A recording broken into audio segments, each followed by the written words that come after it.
जय हिंद दोस्तों, मैं किशन चंद आप सबका स्वागत करता हूं। तो चलिए शुरू करते हैं आज के डिफेंस समाचारों को।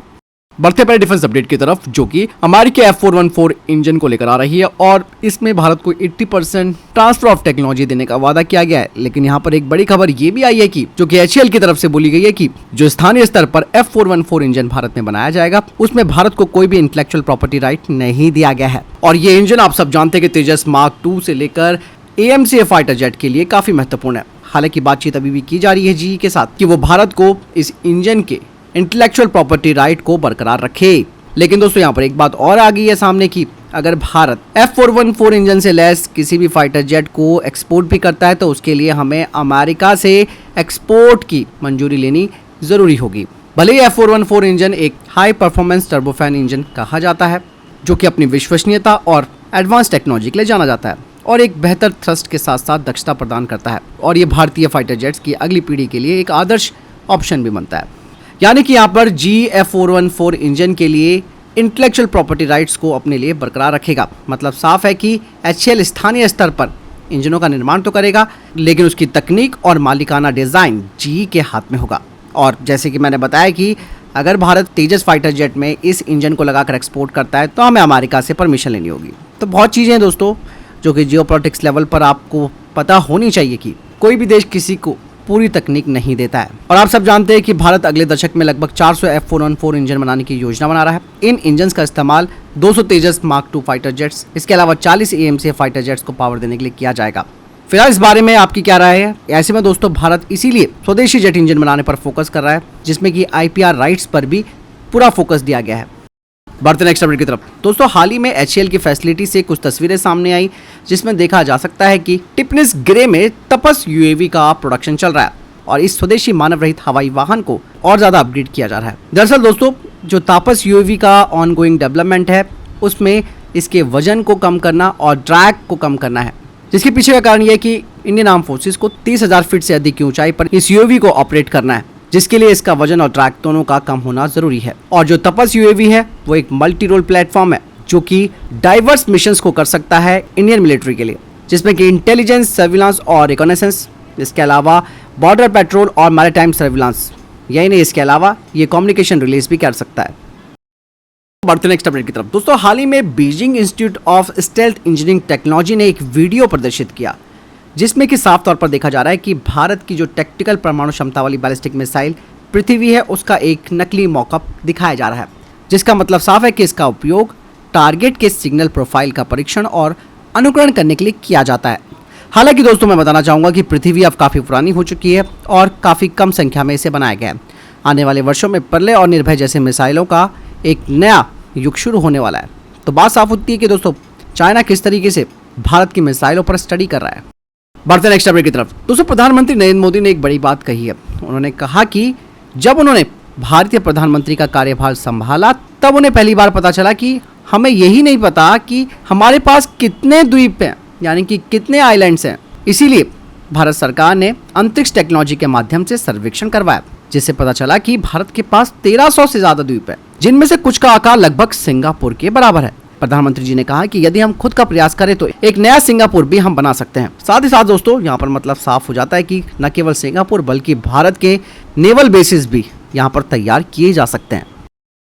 बढ़ते नेक्स्ट अपडेट की तरफ। DRDO के अध्यक्ष डॉक्टर समीर V कामत जी ने कहा कि ये काफी महत्वपूर्ण है कि हमें उन सभी रक्षा प्रणालियों को बनाने के लिए तैयार होना चाहिए जिनकी हमारी सेनाओं को युद्ध लड़ने के लिए आवश्यकता है और हमें इन प्रणालियों को देश के अंदर बनाने के लिए तैयार रहना होगा। साथ ही इनका एक्सपोर्ट यानी कि निर्यात भी सुनिश्चित करना होगा। और साथ ही उन्होंने कहा कि विदेशी आपूर्तिकर्ताओं पर निर्भरता कम करनी होगी, क्योंकि अगर हमने ऐसा नहीं किया तो हम बहुत लंबे समय तक युद्ध में कामयाब नहीं हो सकते हैं। इसीलिए हमें जल्द से जल्द आत्मनिर्भर बनना होगा। बढ़ते नेक्स्ट अपडेट की तरफ। दोस्तों भारतीय फर्म नेक्स्ट लीप एरोनॉटिक्स ने भारत के पहले tactical nano UAV black drone go का अनावरण किया है। 250 ग्राम से कम वजन वाला ये जो ड्रोन है वो विजिबल और IR कैमरे से लैस है जो कि ऑटोमेटिक मिशंस को एग्जीक्यूट कर सकता है। इसके अलावा ये सैनिकों के लिए आकाश में आंखों की तरह काम करते हुए महत्वपूर्ण हवाई निगरानी प्रदान करेगा।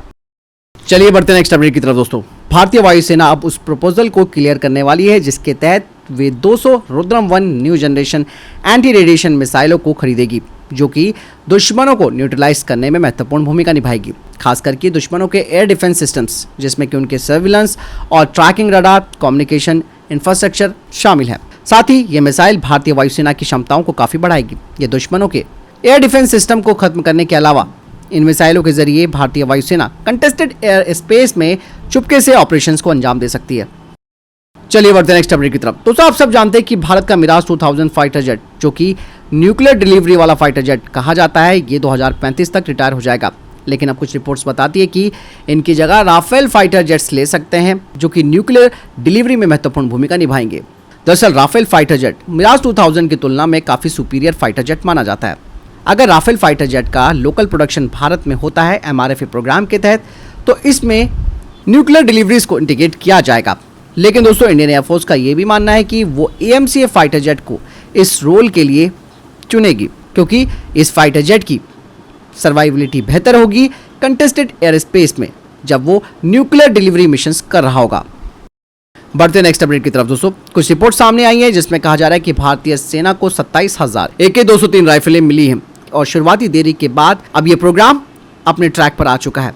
कहा जा रहा है कि 8,000 और राइफलें अगले 2 हफ्तों में भारतीय सेना को हैंडओवर कर दी जाएंगी।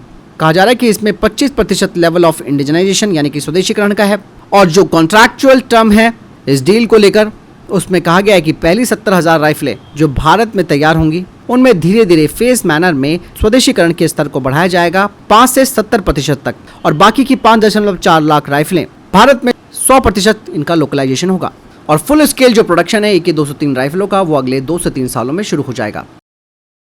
चलिए बढ़ते हैं नेक्स्ट अपडेट की तरफ। दोस्तों, कुछ डिफेंस एक्सपर्ट्स का मानना है कि भारत को अब जेट पावर्ड हेल UAV को प्राथमिकता देनी होगी टर्बो प्रॉप UAV की बजाय, क्योंकि टर्बो प्रॉप UAVs काफ़ी स्लो होते हैं, जो कि आसानी से इंटरसेप्ट हो सकते हैं दुश्मनों के फाइटर जेट और एयर डिफेंस सिस्टम्स के जरिए, और टर्बो प्रॉप UAVs कम पेलोड अपने साथ ले जाते हैं।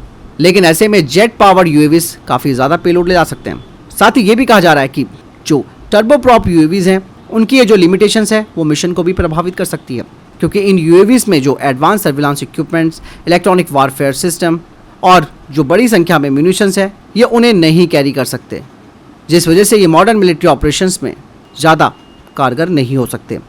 और वहीं इसी की तुलना में अगर जेट पावर्ड हेल UAV है, तो वो अपने साथ न केवल इन सारे इक्विपमेंट्स को ले जा सकता है, बल्कि वो तेज़ी से अपने मिशंस को भी अंजाम दे सकता है और दुश्मनों के एयर डिफेंस सिस्टम्स और फाइटर जेट से भी बच सकता है।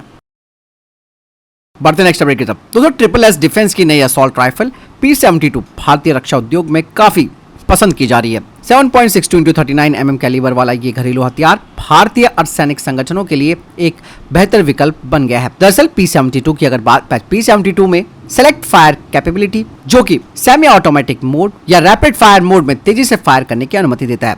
ऑपरेटिंग सिस्टम एक शॉर्ट स्टॉक पिस्टन सिस्टम का इस्तेमाल करता है, जो कि अपनी विश्वसनीयता और कम गैस ब्लोबैक के लिए जाना जाता है, और एक्यूरेसी P-72 की एक खास विशेषता है।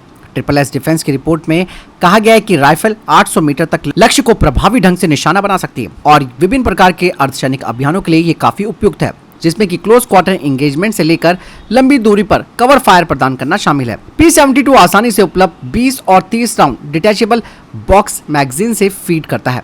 SSS डिफेंस ने भारतीय अर्धसैनिक संगठनों को P-72 की पेशकश की है। कंपनी फिलहाल अलग अलग टेंडरों के नतीजों का इंतजार कर रही है। उम्मीद है कि P-72 इन बलों के लिए एक पसंदीदा हथियार बनेगा। बढ़ते नेक्स्ट अपडेट की तरफ। दोस्तों, भारतीय सेना ने पोलारिस की 250 यूनिटों को शामिल करके अपनी ऑपरेशनल क्षमताओं को बढ़ाया। पोलारिस को आधुनिक सैन्य अभियानों की मांग को पूरा करने के लिए इंजीनियर किया गया है। इस वाहन में 500 पाउंड की रियर बॉक्स क्षमता, ऑक्सिलरी पावर और multiple cargo tie down points हैं। इसमें अधिकतम 6 कर्मी बैठ सकते हैं, जो कि इसे विभिन्न मिशन प्रोफाइल के लिए अनुकूल बनाता है। दोस्तों, ये मजबूत और बहुमुखी वाहन सैनिकों को चुनौतीपूर्ण इलाके में नेविगेट करने, विभिन्न मिशनों को अंजाम देने और टैक्टिकल उद्देश्यों को अधिक प्रभावी ढंग से प्राप्त करने के लिए सशक्त बनाते हैं। दोस्तों, संसद भवन की सुरक्षा अब पूरी तरीके से CISF के हवाले होगी। CRPF के 1400 कर्मियों के हटाने के बाद CISF के 3317 से अधिक कर्मी आतंकवाद रोधी और अन्य सुरक्षा दायित्वों की जिम्मेदारी पूरी तरीके से अपने हाथ में लेंगे। कहा जा रहा है कि CISF कर्मी पुराने और नए संसद भवन के अलावा परिसर में स्थित संबंधित ढांचे की सुरक्षा के लिए भी जिम्मेदार होंगे। बढ़ते नेक्स्ट अपडेट की तरफ। दोस्तों, भारत ने पिछले महीने दुनिया भर में करीबन 6 देशों में अपने 4 नए डिफेंस अताशे नियुक्त किए हैं, जिनमें से 3 अफ्रीका में थे, मोजाम्बिक, इथोपिया और आइवरी कोस्ट। कहा जा रहा है कि जिबूती और अल्जीरिया में जल्द ही डिफेंस अताशे तैनात किए जाएंगे। बात साफ है कि भारत इस कदम से स्वदेशी हथियार उद्योग को बढ़ावा देने के लिए डिफेंस अताशे की नियुक्ति कर रहा है। तो फिलहाल ये अभी तक के टॉप डिफेंस अपडेट्स। वीडियो के सामने कोई प्रश्न जवाब है, आपका कोई सवाल है, कमेंट सेक्शन में लिखकर जरूर पूछ सकते हैं। वीडियो को लाइक और शेयर जरूर कीजिएगा। मिलता है वीडियो के साथ, चैनल जरूर सब्सक्राइब कीजिएगा। जय हिंद, वंदे मातरम।